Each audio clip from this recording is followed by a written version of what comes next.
Existem soluções aquosas de sais e glicose vendidas em farmácias destinadas ao tratamento da desidratação que ocorre em pessoas que perderam muito líquido. Uma dessas soluções tem a seguinte composição. Letra A. Calcule a concentração em mol por litro dos íons sódio e dos íons citrato nessa solução. Foram fornecidas as fórmulas estruturais de duas dessas substâncias.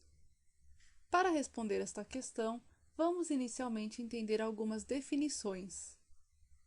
Misturas são amostras constituídas de mais de uma substância.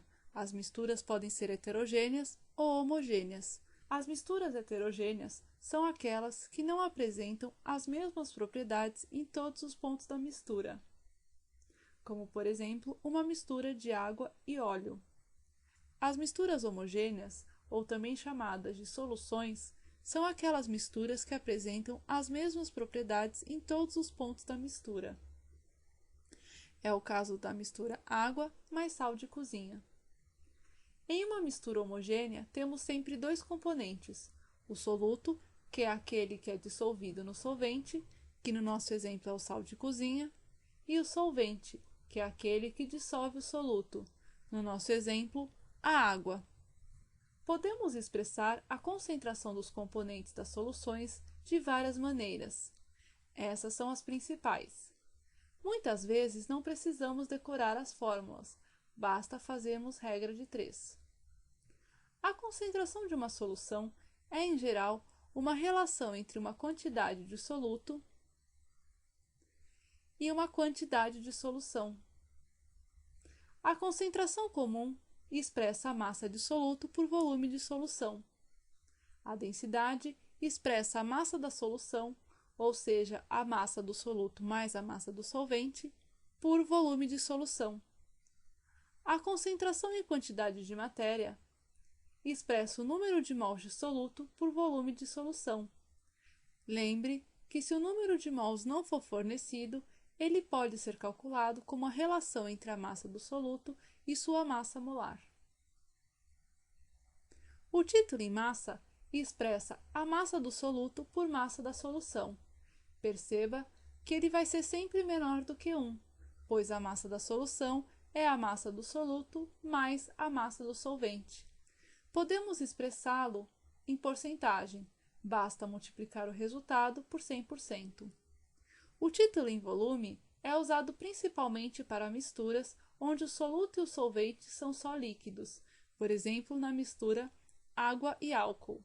Quando os dois componentes da solução são líquidos, consideramos o soluto aquele de menor volume. O título em volume expressa o volume do soluto por volume de solução. Assim como no título em massa, é sempre menor que 1, e podemos também expressar em porcentagem, multiplicando o resultado por 100%. O exercício nos pergunta a concentração em mol por litro de alguns íons na solução. Perceba que é a concentração em quantidade de matéria. Vamos começar calculando a concentração dos íons sódio. Perceba da tabela que duas substâncias vão liberar íon sódio, o cloreto de sódio e o citrato de sódio diidratado. A expressão diidratado significa que este é um sal hidratado. Um sal hidratado é aquele que, além dos íons, ele contém moléculas de água no seu retículo cristalino, fazendo parte de sua composição. O retículo cristalino é um arranjo regular de cátions e ânions do sal quando este está no estado sólido. Outra substância que também é um sal hidratado é o citrato de potássio monohidratado, que apresenta uma molécula de água por fórmula de sal no retículo cristalino. Mas perceba que este dado não faz diferença nos nossos cálculos. Vamos inicialmente calcular o número de mols de íon sódio em 500 ml de solução.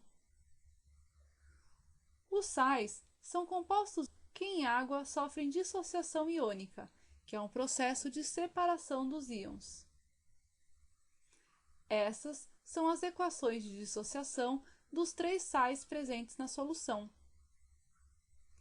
A partir do cloreto de sódio, Cada mol de sal que se dissocia fornece 1 mol de íon sódio e 1 mol de íons cloreto.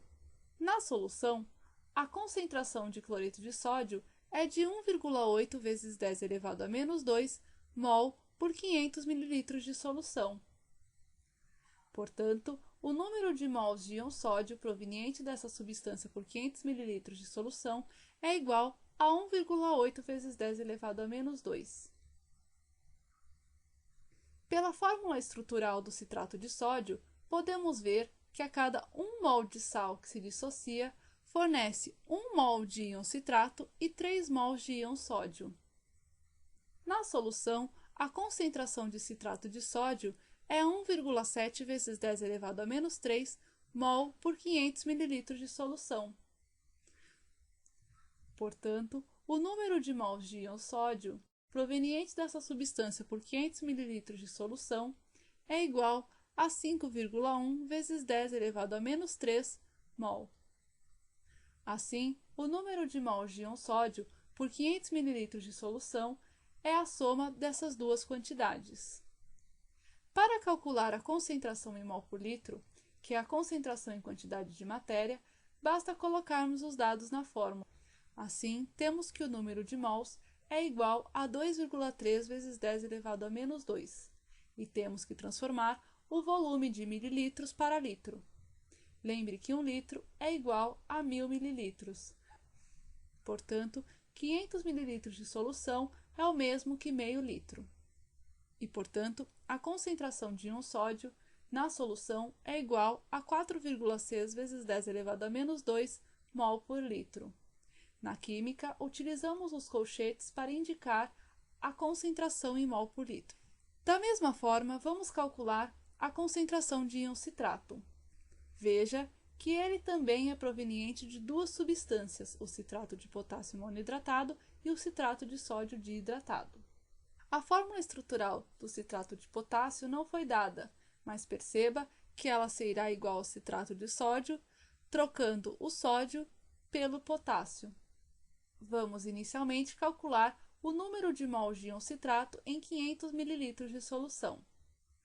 A cada 1 mol de citrato de sódio que se dissocia, fornece 1 mol de íon citrato e 3 mols de íon sódio.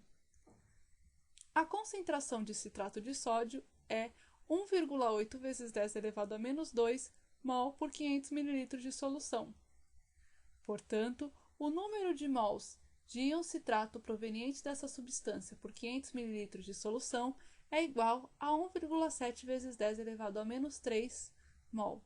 A cada 1 mol de citrato de potássio que se dissocia, fornece 1 mol de íon citrato e 3 mols de íons potássio. Na solução, a concentração de citrato de potássio é igual a 3,3 vezes 10 elevado a menos 3 mol por 500 ml de solução. Isso quer dizer que temos 3,3 vezes 10 elevado a menos 3 mol de íon citrato proveniente dessa substância por 500 ml de solução. Assim, o número de mols de íon citrato em 500 ml de solução é a soma dessas quantidades. Para calcular a concentração em mol por litro, que é a concentração em quantidade de matéria, basta aplicarmos na fórmula. Assim, temos que a concentração em mol por litro de íon citrato é igual a 1 vezes 10 elevado a menos 2. Conforme disse anteriormente, muitas vezes não é necessário decorar fórmulas. Assim, uma maneira alternativa de calcular a concentração em mol por litro, sem usar fórmula, é fazer outra regra de 3 e calcularmos a quantidade em número de mols por 1 litro de solução. Esse valor será a concentração em quantidade de matéria. Letra B. Tal solução aquosa apresenta atividade ótica. Qual das espécies químicas presentes é responsável por essa propriedade? Justifique. Para responder esta pergunta, precisamos conhecer sobre a isomeria ótica. A isomeria ótica é um tipo de isomeria espacial. A isomeria estuda os isômeros, que são compostos que apresentam a mesma fórmula molecular, mas diferentes fórmulas estruturais.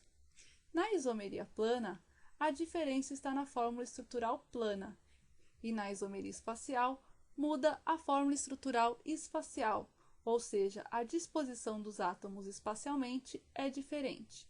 Por exemplo, esses dois compostos apresentam a mesma fórmula molecular, mas diferentes fórmulas estruturais. Eles são, portanto, isômeros planos.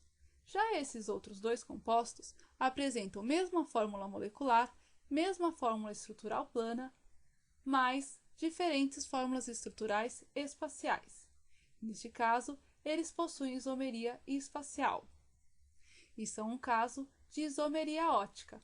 Vamos ver por quê. Cada um desses compostos tem a propriedade de desviar o plano da luz polarizada. A luz comum vibra em vários planos que a luz não polarizada. Existem lentes que são chamados de polarizadores que deixam passar apenas a luz que vibra em um determinado plano. Certas soluções, como a solução apresentada no exercício, têm a propriedade de desviar o plano da luz polarizada. É dito que essa solução apresenta atividade ótica. Quando o desvio é para a esquerda, a substância é chamada de levógera, e quando é para a direita, a substância é chamada de destrógera. Para que uma solução apresente essa propriedade, ela precisa conter moléculas assimétricas, ou seja, moléculas que não apresentam nenhum plano de simetria.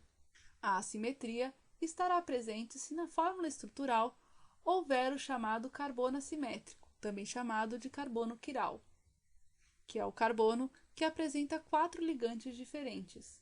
Em geral, usa-se um asterisco para mostrar esse carbono. Veja que no nosso exemplo, a substância apresenta um carbono quiral. Agora vamos voltar ao nosso exercício. Ele nos pede qual das substâncias presentes nessa solução é responsável pela atividade ótica da solução. Para isso, como vimos, temos que verificar se a molécula possui carbonos assimétricos. O cloreto de sódio nem apresenta carbono. As moléculas de citrato de sódio e de citrato de potássio não apresentam carbonos com 4 ligantes diferentes. Já a molécula de glicose apresenta 4 carbonos assimétricos e, portanto, é a responsável pela atividade ótica da solução. E a questão está encerrada.